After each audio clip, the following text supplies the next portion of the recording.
समझा रही थी केस वापस ले लेना पापा, आज मैं नहीं रहूंगी तो केस बुराई न करना।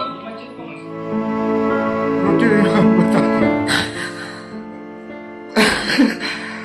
अब रात भर से बैठे रहे, कुछ हम लोगों को कोई सोचना भी नहीं है। नमस्कार, मैं तुफैल रजा और आप देख रहे हैं पंजाब केसरी टीवी, जहां आज हम आपको एक ऐसी दास्तां से रूबरू कराएंगे जिसको सुनने के बाद आप भी सोचने को मजबूर हो जाएंगे कि जो लोग विदेश में रोजी रोटी के लिए जाते हैं, क्या अब भी वो अपने देश से दूर अपनों को छोड़कर 2 वक्त की रोजी रोटी के लिए 7 समुंदर पार जाएंगे?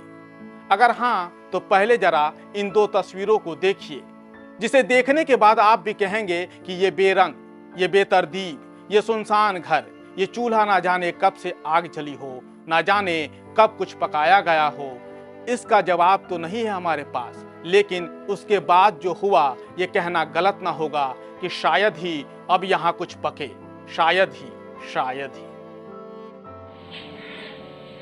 हम कुछ समझा रही थी केस वापस ले लेना पापा, आज मैं नहीं रहूंगी तो केस बुराई न करना, अदालत के चक्कर काटना कहे लेके। अब इस घर में रहने वाले बुजुर्ग को देखिए, इसके चेहरे पर बहते आंसुओं को देखिए।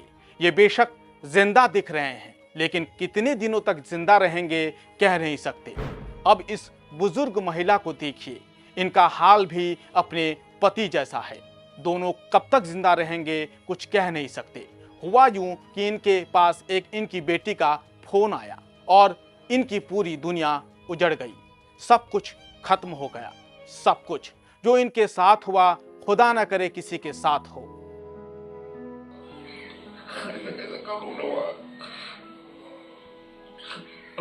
कोई खबर ना, कोई कॉल वगैरह।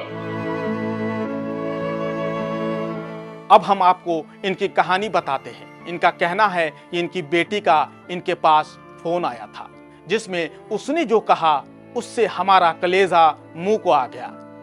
इस एक कॉल ने सब कुछ बदल दिया, सब कुछ। बेटी ने कॉल करके कहा मेरा टाइम आ गया है, सब कुछ खत्म हो गया है, सब कुछ। अब कभी बात नहीं कर पाएंगे पापा मम्मी। जो कि कभी नहीं किया उसने, लेकिन जब इतनी टाइम आया तो मैं घबरा गया। मैं कहा बेटा हाँ बताओ। कुछ देर बाद रोती रही, फिर कुछ देर बाद बताया। मैंने कहा बेटा बताओ तो पहले कोई क्या बात हो गई। तो कहा पापा लास्ट टाइम मेरा आखिरी दिन है और मुझे अलग कमरे में कर दिया गया है, और बताने वाले ने बताया कि शहरी फ़ोन कर लो, घर में भी दोबारा फ़ोन नहीं करने देंगे। बस समझाती रही हमको, कहा केस वापस ले लेना, दुश्मनी नहीं करना, ना चक्कर काटना, सुकून से रहना, मेरे पास किसी कर्ज भी नहीं है। रोती रही बताती अब रात भर से बैठे रहे, कुछ हम लोगों को कोई सोचना भी नहीं है। मेरी तरफ से न किसी कोई कागज वगैरह हमारे पास आए हैं। ये कैसा इंसाफ बताइए। मैं भारत सरकार से मांग करता हूँ कि मेरी बेटी के लिए क्या किया है। अब इस पूरे मामले को समझिए। दरअसल बांदा की रहने वाली शहजादी परिवार का पेट पालने के लिए दुबई जाती है। वहां वो एक परिवार के यहाँ काम करती है। उस परिवार में एक बच्चा पैदा होता है, जिसकी महज 4 महीने बाद मौत हो जाती है।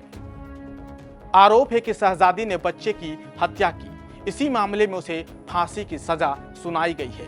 पिता कहते हैं कि गलत तरीके से बेटी को फंसाया गया है। पिता बात को आगे बढ़ाते हुए कहते हैं कि मेरी बेटी को उसकी मालकिन ने गलत तरीके से फंसाया है। वो बहुत रसूखदार हैं। बेबस बाप ने बात को आगे बढ़ाते हुए कहा कि 2 साल पहले बेटी ने पूरी कहानी बताई थी। उसके बाद मैंने उसे विदेश भेजने वालों के खिलाफ बांदा में शिकायत दर्ज कराई थी, लेकिन बांदा पुलिस ने कुछ नहीं किया। वहीं इस पूरे मामले पर पीड़िता की मां का कहना है कि हमने बेटी को बचाने के लिए सब कुछ किया, यूपी से दिल्ली तक, मगर किसी ने हमारी बात तक नहीं मानी।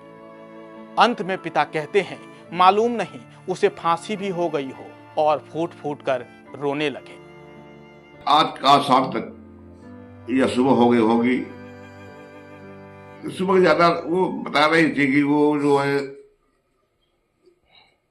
वो यही बताया उसने कि बस लास्ट है, मैं दोबारा बात नहीं कर पाऊंगी। अगर आज दोपहर के अगर शाम तक नहीं आता तो उसको हो चुकी सुबह फिर। कितनी देर बात हुई आप? करीब 10 मिनट बात हुई उसने, जो पहली बार तो 10 मिनट किया, मैं 7 मिनट भी करती थी लास्ट कॉल, दिन में 2 बार कर लेती थी, रोज करती थी। हमको अच्छा लगता था कि चलो बात होती है, खुश है। लेकिन अचानक हमने समझ में आते आया आ रहा कि उसके साथ में ऐसा क्यों हुआ। बेकसूर बेहतर कि कोई उसने गुनाह नहीं किया है। तो कितने सालों से बंद थी जेल में? 2 साल से हो गए। कहाँ कहाँ आप लोग हमने हर जगह गए, दिल्ली भी गए, पीएम हाउस, विदेश मंत्रालय, राष्ट्रपति, हर जगह, और ईमेल भी किया सब नेताओं से, सब सांसदों, विधायकों, पुलिस, किसी ने बस यही किया, बस बाकी कोई मेरी लड़की को कोई मदद नहीं मिली। कोई आस नहीं समझ में आई जी, कुछ आस समझ में नहीं कोई आई? आस नहीं रहा, न यूपी गवर्नमेंट से न केंद्र सरकार से कोई भी नहीं है। एक सोचिए आगे कैसे ये जिएंगे। दुनिया के कौन से माता पिता होंगे जो मौत की खबर सुनना चाहेंगे, वो भी उसी बच्चे के मुंह से। ये दोनों इतने बदनसीब हैं कि ये दोनों आखिरी बार अपनी बेटी को देख भी ना सके। क्या ये दर्द उन्हें हर रोज नहीं मारेगा? क्या ये उस आखिरी कॉल को सुन सुनकर रोज नहीं मरेंगे? कहानी केवल एक शहजादी की नहीं, जो रोजगार के लिए दूसरे मुल्क जाते हैं और वहां के कानूनी प्रक्रिया में उलझकर फंस जाते हैं। हमारे देश में हजारों लोग दूसरे मुल्क रोजी रोजगार के लिए जाते हैं। कई बार मानव तस्करी का शिकार होते हैं, तो कई बार उनके अधिकारों का हनन होता है, जिससे उनकी दुर्दशा बेबस हो जाती है। खबर के कई पहलू हैं। मानवीय पहलू से देखें तो ये खबर जानलेवा है। कानूनी पहलू से देखें तो दूसरे मुल्कों में कानूनी लड़ाई कतई आसान नहीं है, और अगर आप गरीब हैं तो बिल्कुल आसान नहीं है। प्रशासनिक पहलू से देखें तो यकीनन भयंकर लापरवाही दिखती है। काश कि इस सजा को रोका जा सकता।